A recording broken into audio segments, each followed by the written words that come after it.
Oh, thank God, we're almost done. I don't even want to summarize all the garbage we've reviewed in this series.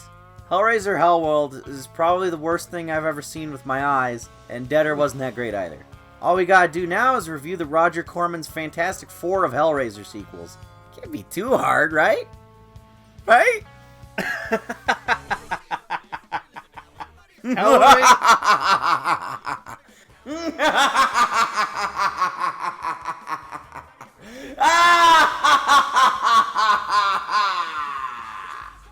Hellraiser Revelations and Judgment. Movies not meant for human eyeballs. Finally, we get to the dregs of the dregs of the dregs. The movies you were never meant to see. And not in a good way.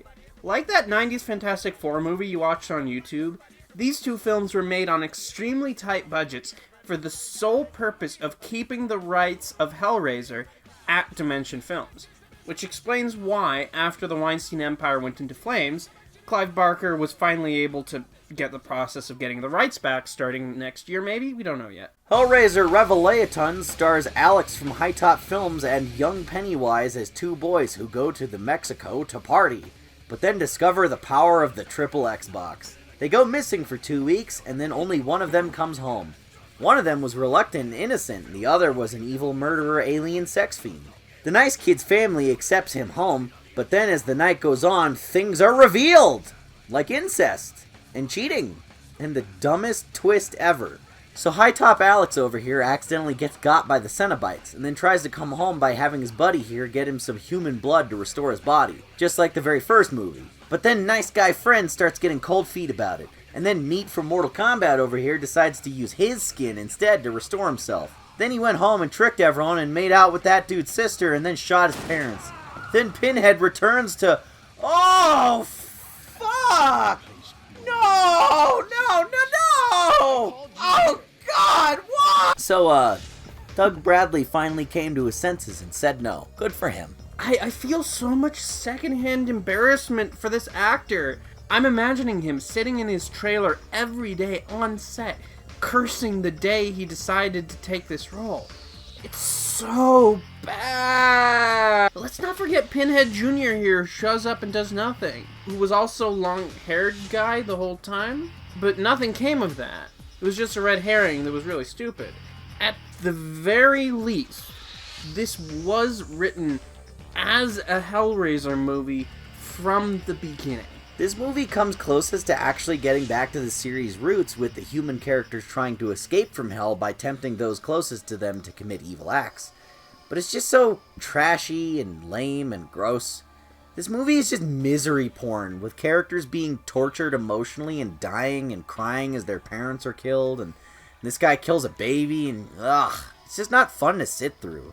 The actors are doing a decent job with this hack script, but I don't get any enjoyment out of this much pain and misery, because there's nothing creative about it. It's like 30 minutes of this are just a brutal home invasion and attempted rape. Ew. Also, even though a lot of it takes place in Mexico, not a single character speaks Spanish. It's all probably just filmed in LA or something, so this guy hooks up with an Asian girl in Mexico, and not a single character, except for High Top Alex, speaks Spanish. I speak more Spanish than this movie does. All the scenes that take place in Mexico are just stupid indoor scenes that could be shot anywhere. It's blatantly inauthentic. Hispanic people deserve to be represented in shitty Hellraiser sequels just as much as anybody else. All races deserve equal punishment by being in shitty Hellraiser sequels. We'll never have true equality until then. Crazy Rich Cenobites, coming to a theater near you. Inclusivity win! It comes off as a shitty Xerox copy of the original movie. Both take place basically in one location, and it really tries to follow the same emotional beats. There's the weird incest, there's the skin steal, body switching, there's the regretting going to hell stuff, and then there's the ending where Pinhead takes what's his. It's just not good at that. And then there's the fact that none of these characters are likable. Like most of the sequels, everyone's just an asshole. So why should we care? We're never involved or grounded in the story. I don't even know what the revelation in Hellraiser Revelations was. And I don't care. I really regret signing up for that shit. Not my proudest moment. At least I got to meet Doug Bradley on set. Oh god, nobody tell him, that's gonna be heartbreaking. So anyways, the last Hellraiser sequel is Judgment. It's another detective one, except it's just weird and unpleasant and low budget like Revelations. This one at least tries. It expands the lore a bit.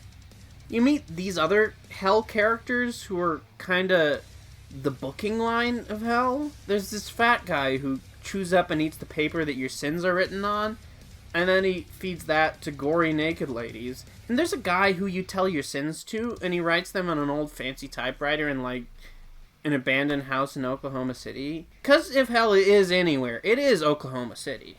What the fuck is any of this? Most of this movie has to do with moralistic, older, detective number 3 and his young, hot partner. Old detective man is married, but he's not really close to his wife. So you think it's going to be like the one that I really hate, where he's in hell and being punished and blah, blah, blah. But then it takes a twist. Because not only are there different factions in hell, but there's also heaven. And after fucking around for a long time doing nothing of interest, we find at the end that Pinhead wants to kill old, jaded, moralistic detective man. But then he's like this crusading agent of God? And sexy angel Gabrielle or something, I don't know, comes to defend him. So Pinhead murders her in a really boring, trying to be edgy way, and Pinhead is punished by being made human again. I really should be angry here about this movie for departing so much from the Hellraiser canon here. About how introducing the will of God and angels and that side of thing of the divine is bad, and how it's weird that the guy who is objectively a shithead who murders people for doing things who don't deserve it is apparently an agent of God? But I just can't get angry at it. It's just kind of weird and half-baked. College student film energy. Like the scene where the fat guy eats your sins. It tries to be artsy and meaningful, but in that very literal way that undergraduate college students are when they think they're being clever. Which is weird because it's directed by a guy who's been working on the series since Hellraiser 3 in the 90s. But that's just my opinion.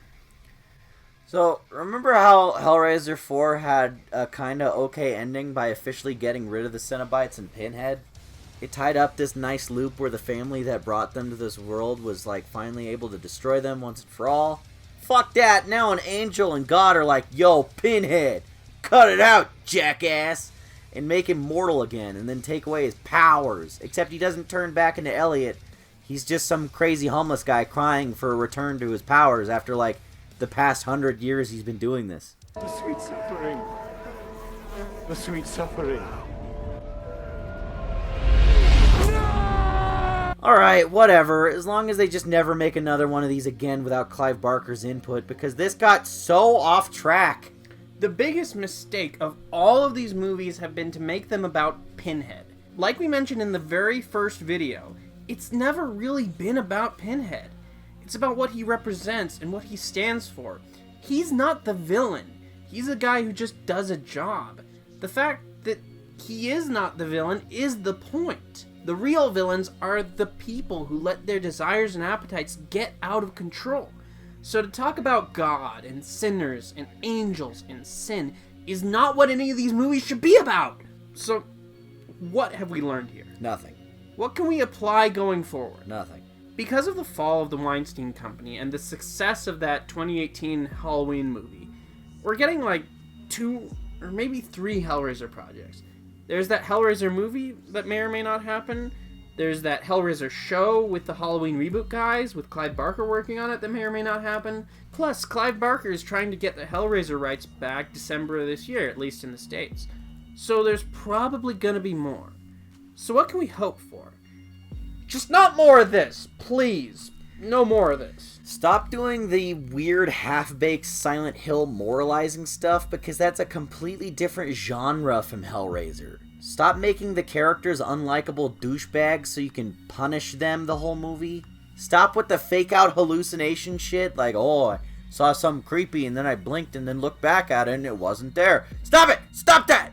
And last but not least, Stop making Pinhead the main villain. Pinhead doesn't even like being called Pinhead. Coat hanger face. Wow, it's Coat Rack Head. But, like, if we offend you, isn't that good? Big time, I loved it. So painful, and therefore so pleasurable. Make it about the characters again. And please, please, please, please make Hellraiser gay again. Thank you for watching. Fuck you!